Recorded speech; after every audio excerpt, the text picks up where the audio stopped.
Everybody, my name is Sean. I am an American in JINJIANG, FUJIAN, China. I'm employed here as an English teacher at a primary school and a middle school in a fairly secluded or very rural district of China, Fujian province, called JINJIANG. I have been in China for near 10 years now, teaching English as a profession. It's been kind of a good run for me. Currently, I am addressing the coronavirus outbreak, and I want to kind of maybe just kind of update everybody on where what I'm seeing here, kind of information I'm reading here. First of all, a lot of this is relying on VPN, and this is something that I find that most bloggers from China are also relying on. I am not sponsored by a VPN. I have a number of them. Fortunately, one of them I use has been pretty reliable. I'm not going to endorse that VPN as of this point. Hopefully, in the chance that they would also reciprocate and endorse me, should I choose to do so.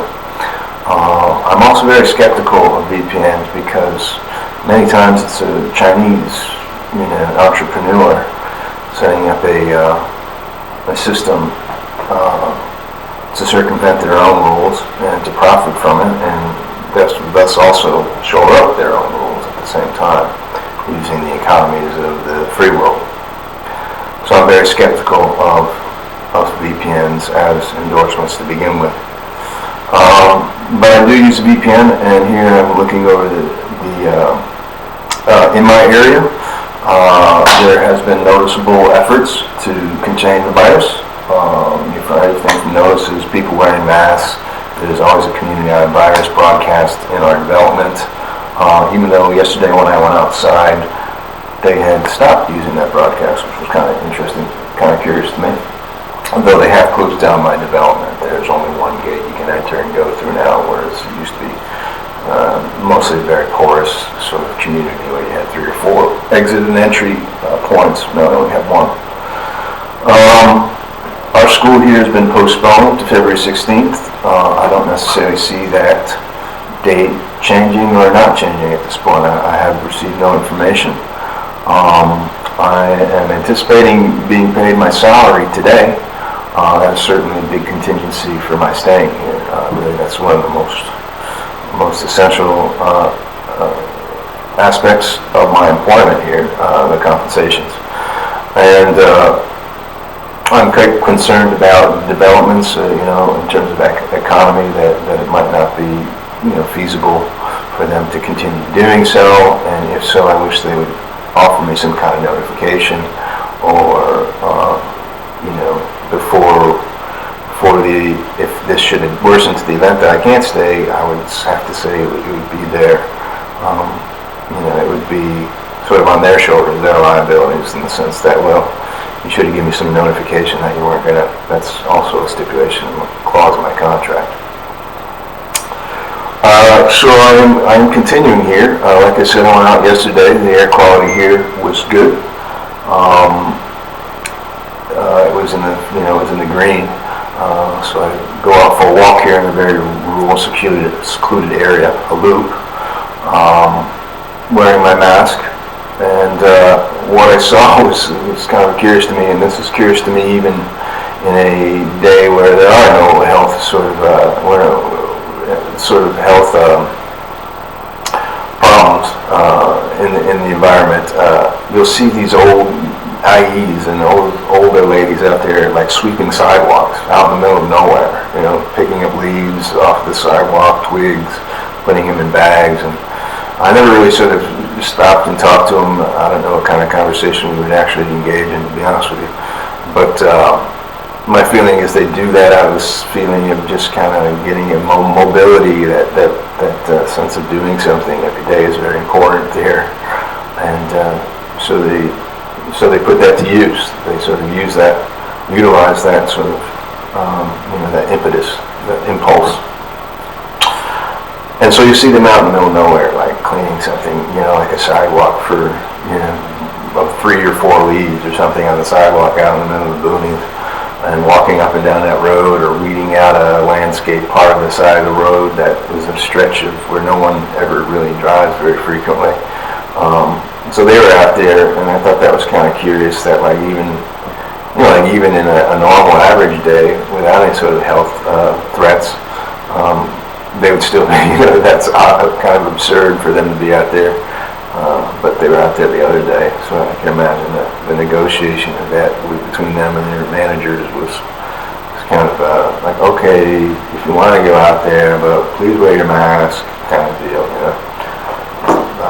So anyway, so they were out there, and that was that development. Tomorrow, I might have to walk a good 10 kilometers, 20 kilometers into town, seeing as the public transportation hasn't really sort of commenced.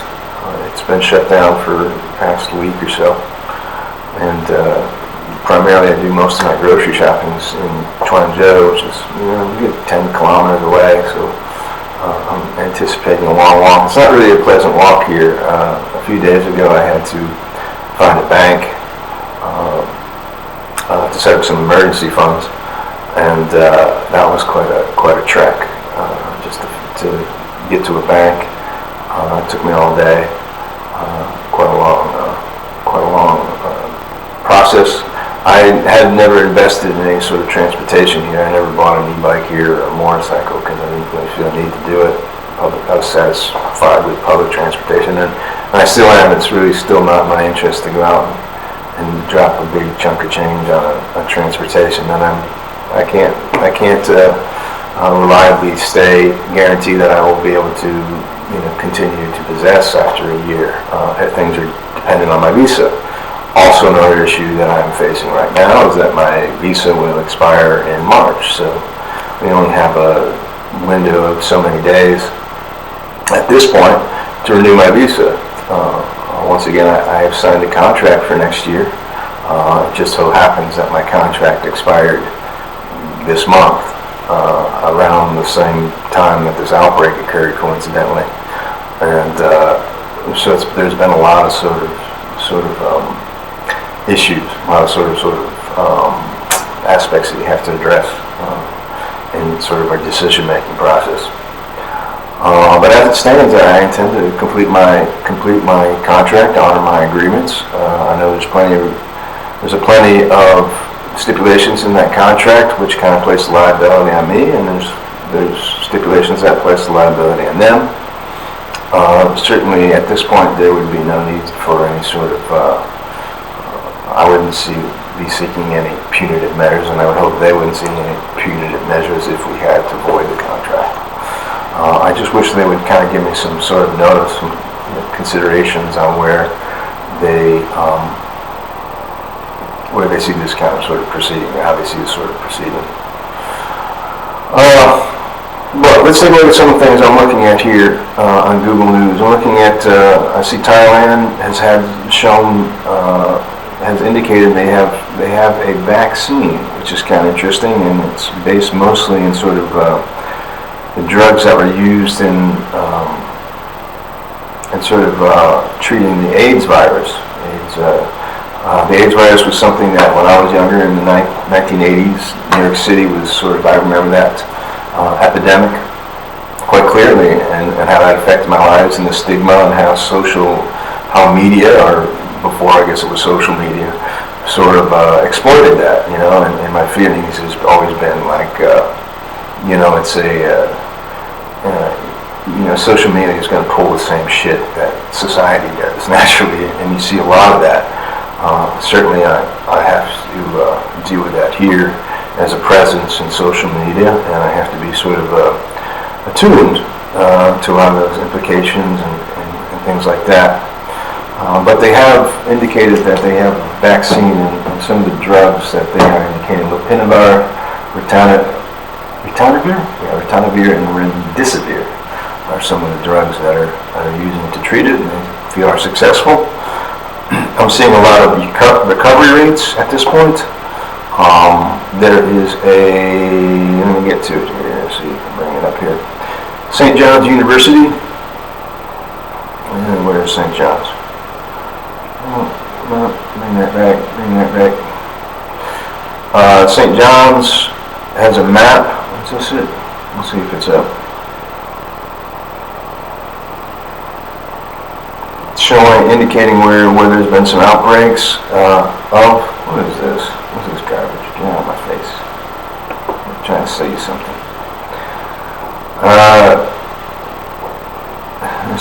There it is. A map. When I'm looking at the map, I do see a small village that's, fairly distant from where I'm located, but it is in my province and it is in proximity to my location. Something I have to be cautious about.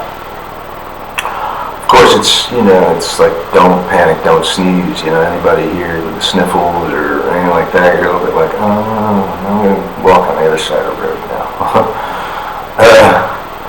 I'm going to definitely walk. Keep good 10 feet between me and it. But there's also an aspect of that you get a lot of the fight it kind of attitude, sort of bravado, machismo aspect to it that people kind of all want to take ownership of. I think it's wrong to use that language. I think it'd be better to refer to it as a crisis than a fight, just to sort of avoid any indication, that idea, that machismo, people trying to take ownership of being the big kahuna. I can handle anything. And you get that, you get a lot of that.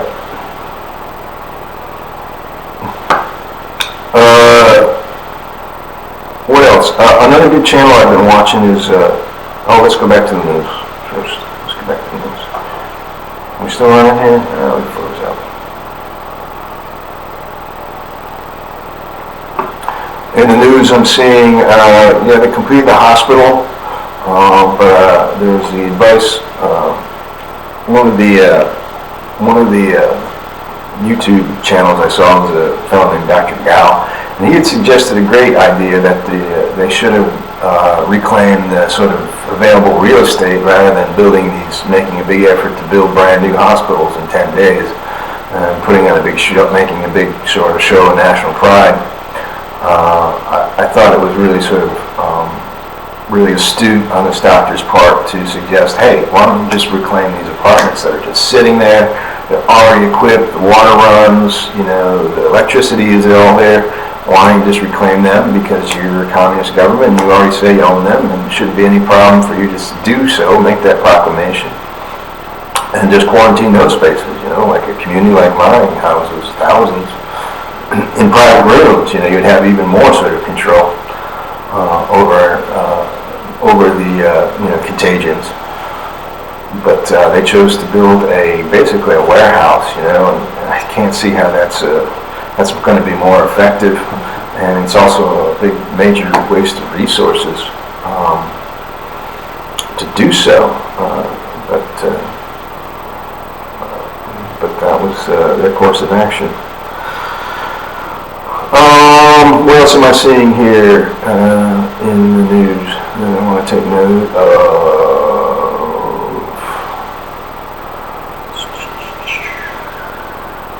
There's this fellow Ben here. Ben answers your question. He's an Irishman. I watch his channel. He's out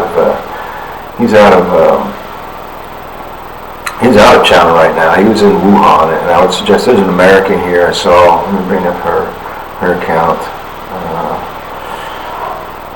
I think her name is Diane Arvis. Dr. Diane something. I can't quite say what her name is. She is right here. And she is in Wuhan, apparently, as far as I know. And if you're looking for somebody who's experiencing it in the epicenter and what that lockdown is like, I've seen that they're using more sort of, they're enforcing mask usage. They're enforcing a lot of the people staying in their houses and things like that. I've seen footage of armed people, of the police forces being armed, and so on and so forth, to do so. To be honest with you, that's all sort of protocol. It's the same in the United States, so I wouldn't be too surprised. I'm not really surprised about seeing that. But this Diane, I want to commend her for at least making the effort to go to the hospital and offer assistance. Apparently, I don't know if she has. I think she said she had a background in being trained as a physician. So, I congratulate her for making that effort. I think it's very important that Americans make it clear that their intentions are to assist in dealing with this crisis, because it's a crisis that affects everyone, not just the Chinese, but all people. And certainly people like North Korea have to be sweating in their boots right now because they don't really have the sort of health system to deal with this kind of thing, and they don't really have the support network either. So a lot of how China chooses to sort of deal with it is riding on that. That being said, I can't really, based on the information I'm receiving and my experiences here, I do think that the air quality issue has done a lot to sort of exacerbate the presence of any flu, the presence of any sort of disease, and that's I think they're kind of going parallel and hand in hand here with the development of the country, because they've always kind of had an agrarian sort of outlook, and you got to imagine prior to China's rapid development, there was a lot of these kinds of viruses existed here, that were precursors to this, animal strains, coming out from bats and wildlife, because the conditions here are very unsanitary.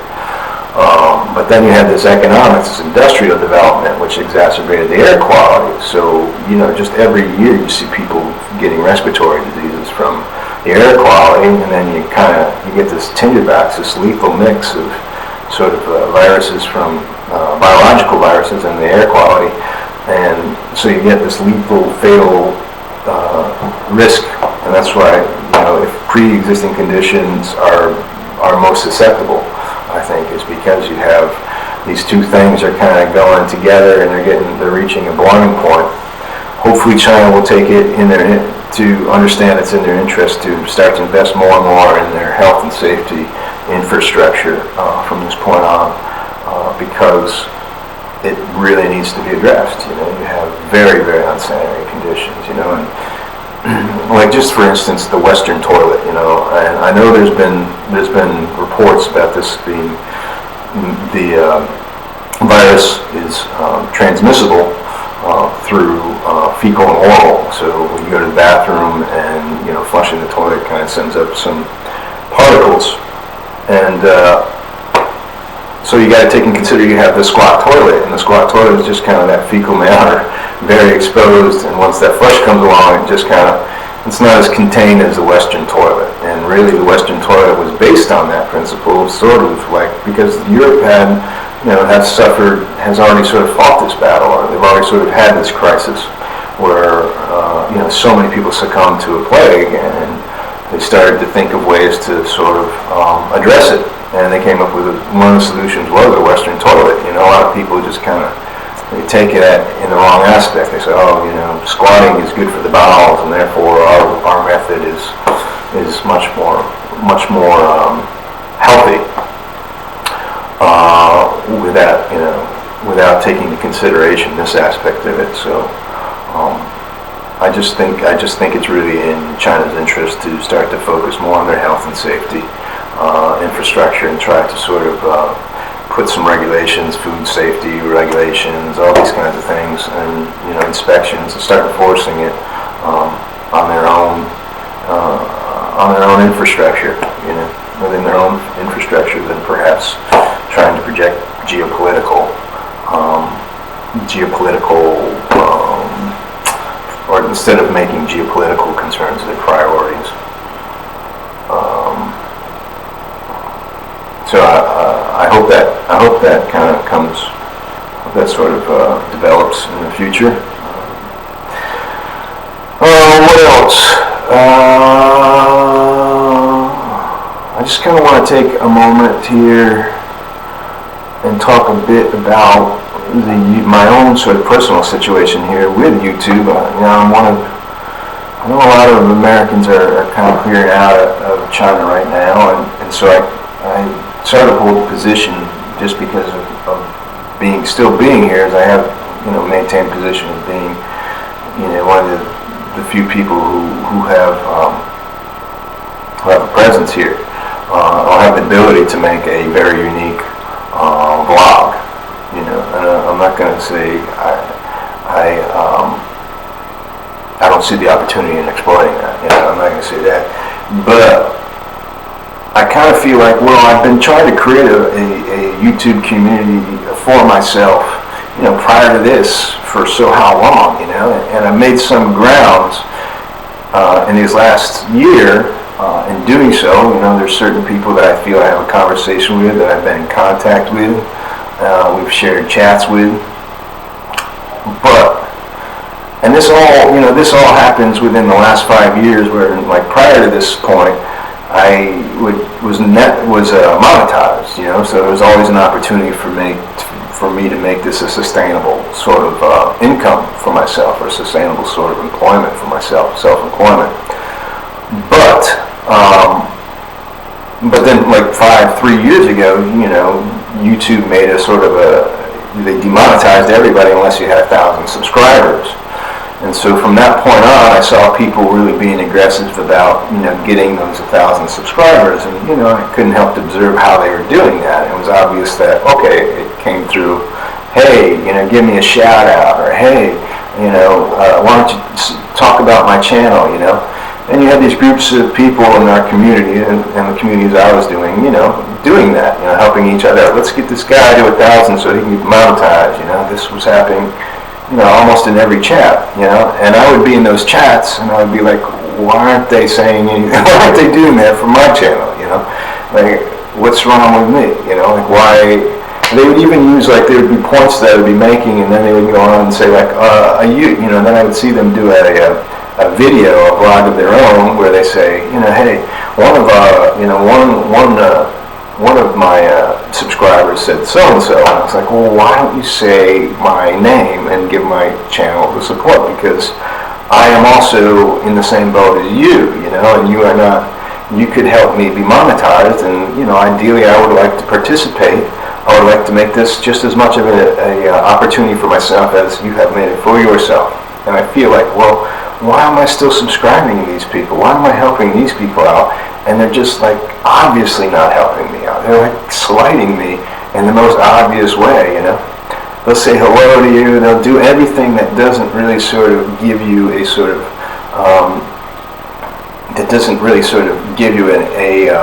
economic benefit. They cut you short of that. So it's one of those situations where I just really feel like in instituting that 1,000 subscriber thing, YouTube really did a lot of sort of genuine content creators. You've sort of disenfranchised them, and you've disenfranchised them with like, hey, this guy's cool, or he kind of doesn't really, he's not very, he says whatever, he can say whatever anybody else can say, and so let's build up their channel because it kind of helps my channel, it helps me build on my little corporation, or my own little sort of enterprise, and they're disenfranchising other content creators by manipulating those terms. One of the worst things I see is American content creators who are in China, or who have been in China, and are based their audiences and subscriptions on being critical of China, and sort of endeavoring in the sort of conservative sort of idealism that is, that is not necessarily being exploited. The conservative idealism that is being exploited. What they do is then they turn around and they endorse, Chinese YouTubers, who shouldn't even be on the YouTube platform. And then those Chinese YouTubers get monetized, and they can get that money just as much as any American can. They have access to that. But an American in China doesn't have that. And I really think they can't. There's nobody in China who's going to be like, yo, let's have this American, check out his channel, get him, because there is advertising revenue in Chinese on Chinese platforms. But it's all sort of based in sort of like, promote China, promote China, promote China. So there's two ways of looking at it. You can say, well, it's good for YouTube to at least offer, these poor Chinese who don't have the ability to do it in their own country and make money. They can do it over here, and you can say, well, that's kind of an American precedent, the free market. That's what that's all about. But China doesn't have that free market, and this is really what we're addressing in the trade war. It's like, there's no reason they should be allowed to, and I would suggest that YouTube should take stronger precautions and sort of saying, like, a lot of these Americans can just be like being sort of, being a front for, taking that, kind of monetizing Chinese YouTubers to take American wealth and disenfranchise American YouTubers in their own citizenship, and I've seen this in particular in some of the more popular ones that have the larger subscribers, that they do this, they're enabling sort of everything that they talk about being wrong with China. They enable it in America, they're circumventing immigration law, they're circumventing sort of trade laws by sort of enabling it, and they, and everyone just kind of says, oh, but they're dream weaving, they're invested in that dream weaving. So I think YouTube needs to take a look at their policies and sort of see, to get a better regard to what's going on, certainly in this arena, and other corporations, in terms of sort of trying to create an issue to exploit an issue, and I guess that's what I'm sort of perceiving here, and I'm sure a lot of other people who have the intelligence to do so, who are not ignorant of how, like I said, social media is going to pull the same shit that society does. And there's a guy, Amazing Lucas, he says, crazy for Cocoa Puffs, crazy for Cocoa Puffs, but they're smart, They're crazy for Cocoa, no, I'm sorry, Amazing Lucas, cuckoo for Cocoa Puffs, but they're smart, That's exactly a lot of these YouTubers that saying cuckoo for Cocoa Puffs, but they're smart, Another thing is, Jayo, I just want to say, it's recumbent bike. I figured that out. It's recumbent bike. God bless you. But if I want to throw shade on you, I'm going to call it a tricycle. Anyway, just joking, buddy. Glad you're out. Who knows what's going to happen here. I'm waiting for words of evacuation. Once again, most evacuations are occurring in the vicinity of Wuhan. I'm surprised that American, I don't disapprove of Americans' efforts in restricting travel to and from China. My only concern is that, like, people coming from China, I guess at some point it won't really matter if they've been in contact with Wuhan or been in Hubei province. At some point they're just going to say it's either leveled out and the spread has been contained, or they're going to say everybody's infected, And that's the worst case scenario. But that being said, like, there's really no, unless you have cooperation between agencies, there's no way of verifying who has been to Wuhan. There's no way of verifying that this person wasn't around somebody in Wuhan. If there's anybody in America now who has been in America, since December, if not before that, we're assuming it started in December, it might have been existent in, October, and had traveled to America, and they're in America now, and they could be carrying devices because they were in contact with somebody. There's no way of knowing if somebody from China has been in contact with somebody from Wuhan unless you have things like travel records and ways of verifying their employment, the people who work there. All this information needs to be compiled to verify contact with possible possible symptomatic carriers, symptomatic carriers. So you're facing an almost impossible the best task there. What they are doing though is smart. We have a means of sort of looking. They do have funneled it down to just people. They can say it's up to you. You got to admit it. Please admit it if you will. But a lot of people are going to be scared and say no, of course not. But a lot of people and the ones that do be honest will also be under that same light. Anyway, but they're doing the right thing, doing the quarantine 14-day, looking for symptoms, then addressing those symptoms, and also the people self-monitoring themselves in terms of, there's not much else you can do in a lot of these scenarios. I think that's all I'm going to talk about today. I'll hopefully catch up with you soon and let you know further on where things stand here. And where I stand, and thanks for watching. Talk to you later.